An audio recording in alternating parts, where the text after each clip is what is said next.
You know, as some of you know, I don't really like to celebrate my birthday because I don't want to impose my life on anybody else's. And today I'm imposing on everybody.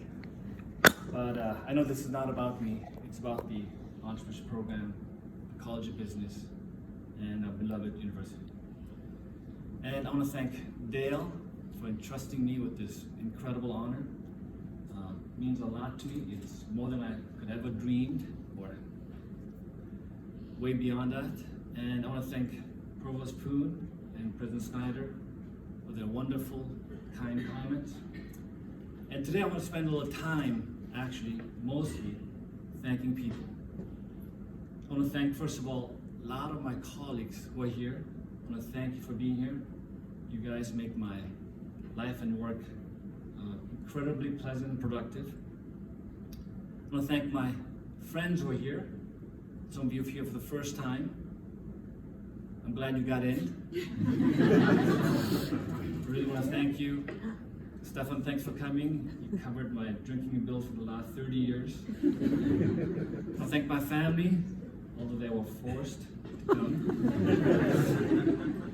I want to thank my students and former students, because you guys are the ones, because of the reasons I've been working my butt off over the years. I do like having you around, so thanks for being here. I certainly thank the Hilton Foundation. And of course I want to thank, by the way, the organizers of this event. I really want to thank you for creating this wonderful opportunity for us to get together and share in this excitement.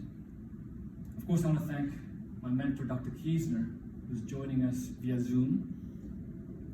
He set the example for dedication, sacrifice, hard work. I want to thank, also joining via Zoom, Jenny Callister. She's like, well, she's my, what I call my Caucasian sister. I'll explain that in a few minutes. And I'm going to miss a whole bunch of people, but I want to thank you all for being here. You know, when I joined here 19 years ago, Dr. Kiesner was already a national figure who was often ranked as one of the best teachers in the world in teaching entrepreneurship. But at the end of the day, we had 1 or 2 courses, some co-curricular programs, and because there are 2 of us now, we're able to create an emphasis at the undergraduate level, at the graduate level. And then, you see, it's Dr. Ayatollah here, Mike, he's gone. I was going to say something nice, but I was going to say he also created this course called International Entrepreneurship. That was the first international entrepreneurship course in the country. So he was also a pioneer. But because there were 2 of us working full time, we were able to create a emphasis. And then when another faculty member joined, we created a major. And I remember when we had 18 students in the major. Today, we have more than 18. We have 300 some students in the major. We've got 2 Master Science programs, thanks to Dale's encouragement to get those started. We have a family business program, as Dale just mentioned, and I see actually our partners coming in right now, late. But thanks to their help, we can mention, I mentioned them, okay? We're able to create a family business program with 30 multi-generational families involved right now. We're going to grow.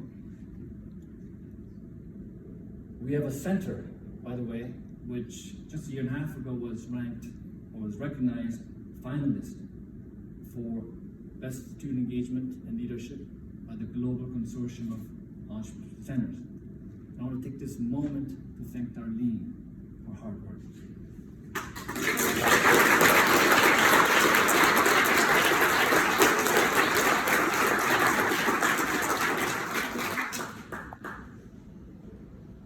She's been a great partner. I want to thank Professor Jason DeMello for running the incubator program.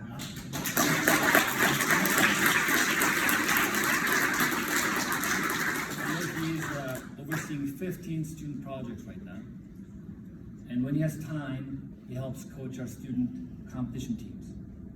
One of the teams is the NBA team that recently competed in a national case competition, and the team took first place in the country.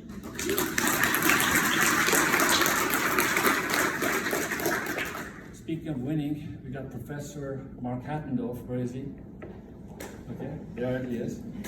He runs our entrepreneurial finance program. Not yet, I haven't said anything yet.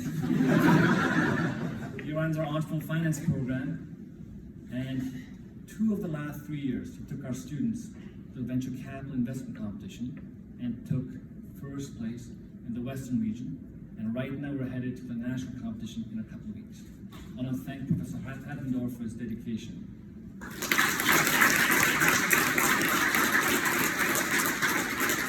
I'm going to miss a bunch of people, but I want to thank Professor Alex Glossenberg, who is the brain behind our entrepreneurial mindset program. As Dale mentioned, he's the brain also behind our Ascend program. And I don't know if my Ascend partners are here. They're supposed to be here, but maybe they got stuck in traffic. But the results of the program are fantastic. Just the last cohort that we finished teaching in December, their revenues grew about $8.5 million since. And we just got another grant for 2 years of $350,000 to continue the program. So, and then Professor Alex Glossenberg offers entrepreneurial mindset training to all sort of marginalized populations.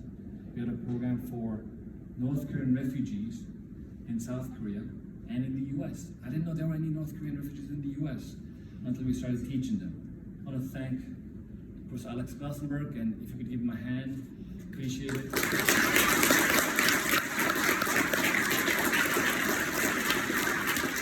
We've got so many stars in the entrepreneurship program, and also I want to thank all the colleagues in the management department, College of Business. Professor Rochelle Webb also does a great job, and she's not here right now. So, Professor Mark, she's here? Oh, there she is. She's just joined. She's a star.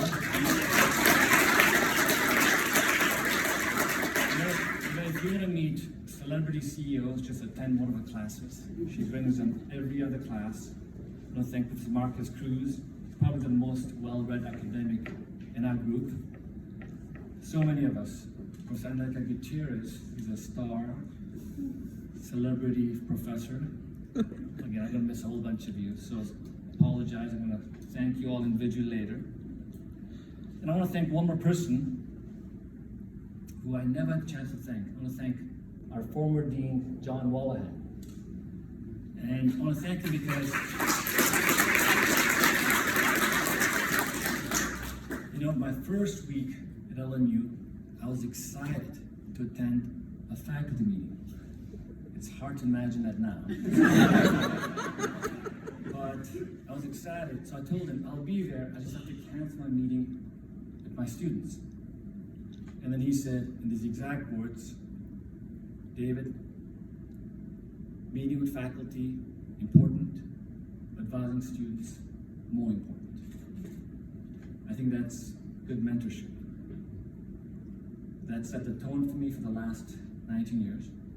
When I think about it, I don't know why there weren't any verbs in that sentence. I think I got the message. And let's see, who was it that had a confession? I think one of you mentioned the word confession. It was Tom. Okay.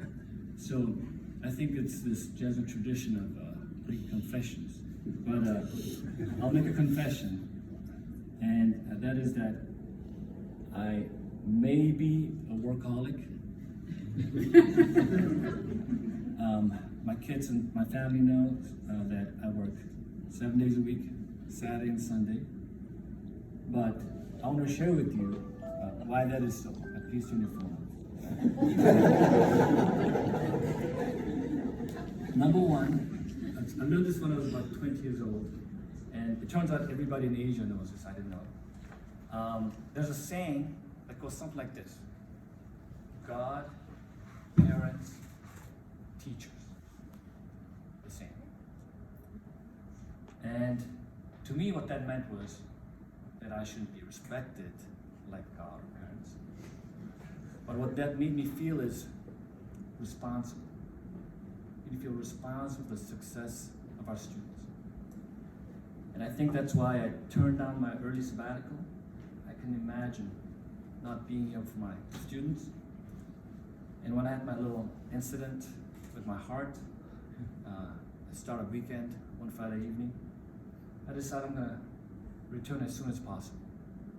And I came back the next week.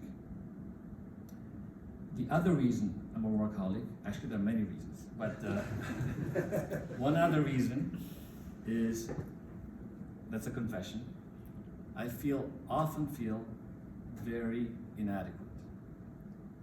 And I do that because I know that so many people sacrificed for me to go through high school, go through college, to be here. You know the saying, it takes a village to raise a child? It took several villages in my case. You know, I could talk about all kinds of people that sacrificed, but I'll tell you of one village that made a difference, among many, but one village. You know, when I met Fred for the first time, I was pretty confident that I was an academic with the worst teenage years. And I realized Fred was worse. I felt like an angel afterwards. But to admit, by the time I entered my junior year in high school, I had gotten kicked out of 5 homes. Again, Fred is worse, okay? But I got kicked out of my parents, my uncles, and 3 foster homes. Beginning of my junior in high school, I ran out of place to live. I was sitting at the bus circle. By the way, I wasn't too worried. I thought I'd find a place. And then a young lady, she's on the Zoom right now, who I'd met only once before, comes to me and says, "David, you look like you're kicked out of your house." And I said, "How did you know?" She says, "I was joking." I'm sure Ginny is listening. By the way, she and I, of course, known each other for 40 years. We never talked about this. I mean, certainly not in public. So she says, she runs the public phone, comes back and says, "David, I talked to my mom and you can live with us." And I said, "No, thank you." I was thinking, let's see, you're a cute white girl. I'm not. It's not gonna work out, okay? So I just refuse, okay? I'd rather be homeless. Next day she came back to my class and she said, with a very serious face, "David, I talked to my parents and you have to live with us." To make the story short, I ended up living there for 2 years, graduated from high school, was able to go to Berkeley for engineering. The parents, I like my parents. Ginny is like my sister, which means I never call her, but. And I'm not gonna talk about the time when she was gone one weekend and parents were gone and I might have had a party or 2. But I tell this story because the last 40 years I've shared this story with everybody, my class and everybody. Nobody ever said, "David, this happened to me too." Well, I know somebody this happened to. Nobody. And I realize I've been very fortunate. And I feel like I need to do more, be more, so I can sort of be worthy of all the sacrifices people have made. I think about that all the time. I feel I'm blessed, but also I'm blessed because I get to teach entrepreneurship. I think my colleagues are blessed as well. Imagine your job is to encourage students to be proactive, to be courageous, to believe in themselves, to take action, not just talk like academics, but take action, right? And take action and go for it and don't give up. That gives us a very special opportunity to create a very, very unique relationship with our students. That's why these guys are here. I don't know how they got in, but they're here. And you know, when robots and AI have taken over all the jobs, these guys are going to be fine, because they'll find problems, they'll find solutions, they'll create opportunities. That's why I believe entrepreneurship should be taught to every major on campus.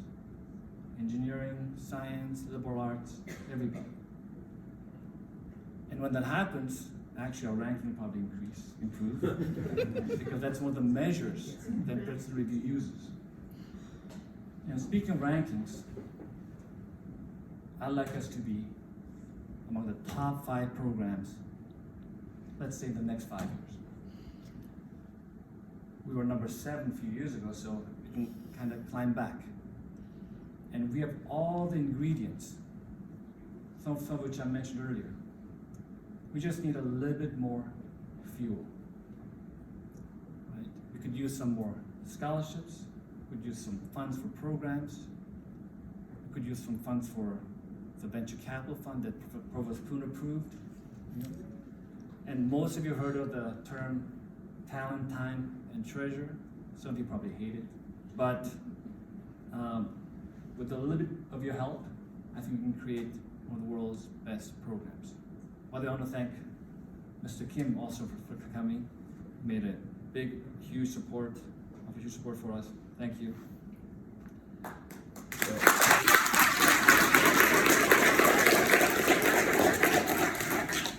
You know, I'm finishing up, so don't worry. You know, as far as this Hilton chair is concerned, Professor Keys, I mentioned, set the example for hard work, dedication, sacrifice. He did not take any of the endowed funds for himself. He gave it all back to students. That tradition is going to continue. Our students will be the beneficiaries of this fund. That's okay, because I own shares in some of your companies. I'm going to make lots of money, I think. And I need some more shares also.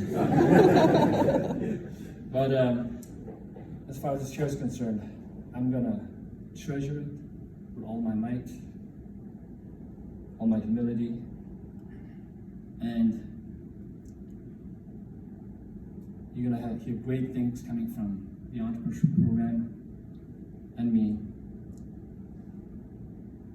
I hope I haven't imposed too much of my time on you today, but I want to thank you, because this is beyond what I could have imagined when I was growing up. Actually, just a week ago, I couldn't imagine. So I want to thank you, and please stick around for some beer and wine afterwards. Thank you.